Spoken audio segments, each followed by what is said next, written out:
So, Modern Warfare's newest update dropped a few hours ago, and it's chock full of a lot of stuff that is worth discussing. Update 1.20 brought along some notable features like Gunsmith Customs, the new Obsidian Camo, a host of Warzone changes, and even some new features. That, of course, among plenty more. So today, as always, we're going to break down everything you need to know and everything that changed with this update. So, with that said, as we go along, what do you think of the newest features added? And if you could change one thing for the next update, what would it be and why? As well, if you are perhaps a part of that nearly 82% of viewers who are not subscribed, do be sure to hit that subscribe button to stay up to date with all things Modern Warfare and Warzone updates, camo tips such as the new Obsidian Camo, and all things like that for Modern Warfare and Warzone. If you're interested in any of that on a daily basis, maybe considering that subscribe button. But that said, let's get into it. Firstly, let's talk about the update itself. This was different than most updates that we've normally seen. For PC users, it's kind of business as usual, but your update will be all-in-one and slightly larger. But for console players on PlayStation 4 and Xbox One, you'll have a secondary step once you end up finishing your download of the game's update file. The update itself will be anywhere from 10 to 13 gigabytes on size, depending on your platform, but dubbed premium users who have the full version of Modern Warfare, you're going to be prompted to download a roughly 17 to 18 gigabyte patch after that. This DLC data pack is apparently needed to work around some platform size limitations, differentiating between free-to-play and premium users. I don't pretend to understand how or why, because that seems to be more of a platform thing rather than the game itself, but that's the information that I've heard as to why you need to download a secondary update. But anyways, let's jump into some changes here with this, because first things first, we got a handful of things that are really cool and some bigger additions. First, I want to talk about the brand new Mastery Camo, Obsidian. Now, this is one that I do hope to get a guide out here for you guys very soon, but it's one that is quite a grind indeed. We were teased that it was going to be a grind, but this is a real grind here with this. Right now, as it stands, you have to get 15 kills in a match X amount of times depending on the weapon classification, and in some cases for melees and launchers, getting kills and then destroys just the total number of times and not per game. But for rifles, you need to get 15 kills in a match 20 times with said rifle. For SMGs, you need to get 15 kills in a match 150 times. For snipers, you need to get 15 kills 125 times. LMGs tasked you with getting 15 kills 150 times. Shotguns are 15 kills 150 times, and pistols are 15 kills 100 times, along with your melees of kill 750 enemies and destroying 100 vehicles or streaks for launchers. So it's gonna take a long time here for this, I think, for a lot of players to unlock at least one Obsidian weapon, let alone multiple. Now, the big thing, of course, is that there is only the prerequisite of having gold here for this. You don't have to have Damascus to end up earning towards Obsidian, but it's still gonna take quite a long time. Admittedly, I'm a little underwhelmed when it comes to the appearance, because right now it just doesn't look to be amazing, but at the same time, it's also so dark on the preview against the black background that it's just hard to see in general. So until I see this in game, I'm gonna say it's kind of up in the air here for me right now, but regardless of your thoughts, it is a grind and a half here for a new Mastery Camo. You can jump in and try this out for yourself, so long as that, again, you have gold on whatever weapon you want to get it, and then you can work towards that independently. Now, while we talk about this being a grind for Obsidian Camo, one interesting thing though, while trying to progress through and make some progress here on it, is that it seems like the wording might be a little bit vague. It might not be as clear as it may be intended, but with the 15 kills, it seems like that stacks. So if you get 30 kills in a game, that will count towards 2 of your 200 or 2 of your 150, and so on and so forth. It doesn't necessarily have to be in each game, but it seems like there is some stacking that goes along with that. That's some preliminary testing though, might be buggy right now, and it may actually in fact be intended to be something that takes 15 kills each game, but for the time being, seems like that works out, which, going back now and editing with this information, still constitutes this as a massive grind, but at least makes it a little bit more manageable. Next, we ended up getting a brand new weapon here at this, the Bruin MK9, which is available either in the shop or available via in-game challenge. If you choose to do it in the challenge format, it tasks you with getting 3 kills when the enemy is near smoke using an LMG in 15 different matches.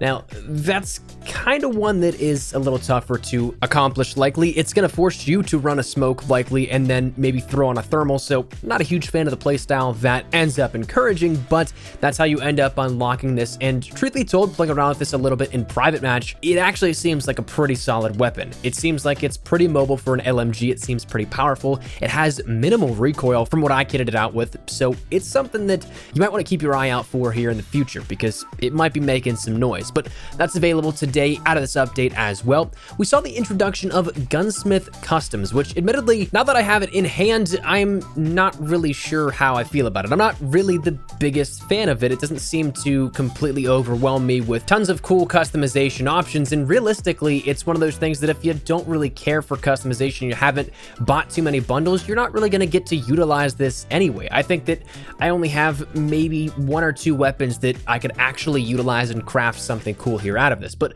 to end up using this, you can end up going into your attachments, and then for the weapons that you have blueprints for, you'll see that there is an edit icon to the right of whatever attachment you have a variant included with that with. And realistically, it's not anything that is out of the ordinary here at this. We saw previously that this was in the beta version of Modern Warfare. If you plugged in a mouse and keyboard, you could customize your attachments. So it is something that we have seen before, but now officially released to the public. But it is something that's there with this update, and it's something you may want to check out. After that, I want to jump over to some other big changes here. These coming though in Warzone. In Warzone, we saw a couple of different features added here with this. Firstly, the most wanted bounty, which will now see you voluntarily offering yourself up to be a bounty target for the entire match. Anyone in your entire lobby can see where you're at if you activate this contract, and so you can definitely bring the heat on you. If you do this and you survive, you end up getting redeploy tokens for your entire team, and if you don't, well, you might be going home early. Now, one thing that I do want to say though before we move on to the next change within Warzone is the fact that these most wanted bounties are usually something you want to take advantage of,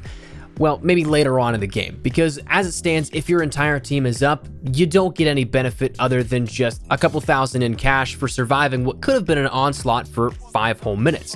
But if you end up doing this later in game, or if you have a teammate dead, it's a free buyback at that point. You do end up getting a team revive for everybody that is dead at that point, but only if they're dead whenever you complete it. So it's not something that carries over and transfers to later in the game. So just bear that in mind. After that, we saw the introduction of the Armor Satchel, a new feature that allows you to carry more armor plates if you end up picking one up. This will now allow you to have 8 armor plates in your reserve as opposed to the standard 5, and these will be guaranteed rewards in scavenger contracts from here on out, replacing the gas mask, which is now still seen in random crates, but also as a buyable item. Now, in addition to them being guaranteed with scavenger contracts, they can drop on death and can be looted by other players, but these don't contain any armor plates by default, just the satchel itself. So instead of giving you the satchel and extra armor on top of it, it just simply increases that inventory that you have, similar to in previous games how you could pick up a backpack to end up expanding your inventory space in other BRs. So that's something that was added in as well, and I think is pretty cool. Another big change to Warzone in particular was the speed of the zone, and the sizing of the zone was adjusted in Battle Royale. Now, at first glance, it was a little bit tougher to see what the change was made to the sizing, but in terms of the pacing at which the zone closes in,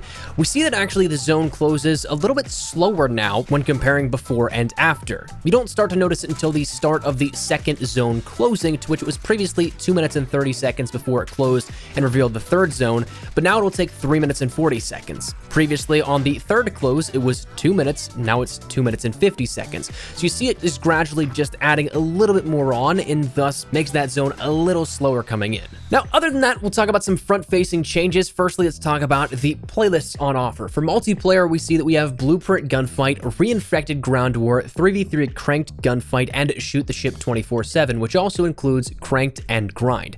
Now, Blueprint Gunfight is gunfight with some blueprint builds instead of just your standard regular loadouts.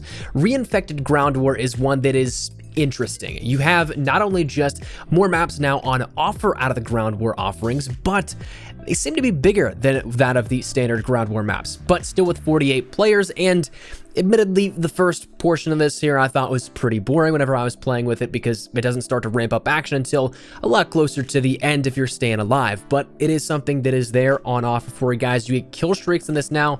Infected can now drop from the sky, since there's now obviously more verticality and not just the lower grounds of Ania Palace. 3v3 Cranked Gunfight is cranked within Gunfight, and that's something super hectic. And then Shoot the Ship is exactly what you'd expect. Shoot House and Shipment 24/7, but again, with Cranked and Grind included this time around. For Warzone, we still have those standard modes of solos, trios, and quads for BR, and then we have plunder trios added in as well. And plunder, there's apparently a plunder rating where when you finish a match with plunder, you'll now be given a rating in the form of a coin of bronze, silver, gold, platinum, and what is denoted as more. And the more cash your team collects, the cooler the coin. If you get above 3.5 million, you'll get a highest yet to be revealed coin and rating here with that. So you can jump in and take advantage of that if you guys are interested. For the shop, firstly, we saw that there was actually a little bit of an overview change here with this, where if you now are hovering over an item, it'll show you previews of what those bundles are, the little card icons inside, but now on the outermost fold, instead of you having to go into it, it'll show you those items right up front. But we saw that we have now the Pyromaniac as well as the Encryption bundles added into the shop with this update. The Pyromaniac bundle comes along with the Firestarter Kruger skin, the Caldera VLK Rogue, the Heat Treat Melee, the Crick in the Neck finishing move, the Silent Now Operator Quip, the Through the Flames calling card, and the Waxy Brains emblem. Now, this is that visually adjusted throwing knife in which it's on fire, which is pretty cool. The Caldera VLK is pretty nice, I think, but I'm not really into the VLK Rogue, so this one really all comes down to you, but that's available for 1,800 COD points. And then we also have the Encryption, which is the brand new LMG of the Bruin MK9. If you don't want to do the challenges here for that, it is available within the store now and comes along with the glitch blueprint for this, the Killer System emblem, and the Easy Targets calling card.